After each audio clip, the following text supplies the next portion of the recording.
yes, friend! Friday na naman!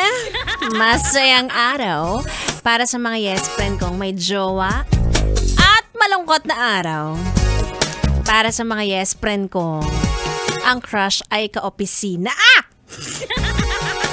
Naku, yan ang sinasabi ko sa inyo. Yung mga gusto makasama araw-araw. Nakalagay ba yan sa resume mo? Hindi naman, diba? Nag-uumpisa palang galit na. Anyway, mga yes friend, it's me. It's your girl DJ Gando. Kasama nyo na dito sa 101.1. Yes, FM. Ang sarap naman talaga kasi pumasok, diba? Nang may inspirasyon. Lalo na kung hindi ganun kataasan ang sahod mo. Mga ganon. Yung kahit anong malas mo sa sa araw mo sa work, may kabig. Ganyan. May bawi. Ganon. Ay, naku, ang daming pinapagawa ni boss. Buti na lang, cute ang crush ko. Napakalandi.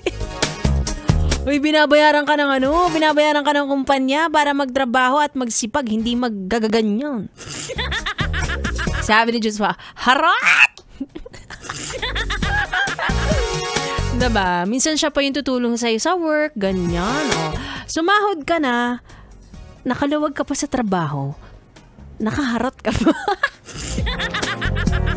Ganon, mag-multitask ha. Matuto kayo sa akin. Natapos mo pa yung trabaho mo. Ewan ko sa inyo. Ganyan-ganyan pa kayo, hindi naman kayo magkakatuluyan. Ako na nagsasabi sa'yo. Pag may bagong empleyado, dun na siya. Hala! Hindi tayo mag-overthink ngayong gabing ito. Dahil Friday, tayo ay magsaya ng mga yes friend, Wag nating isipin ng negativity. Hayaan mo siyang mag-isip sa atin.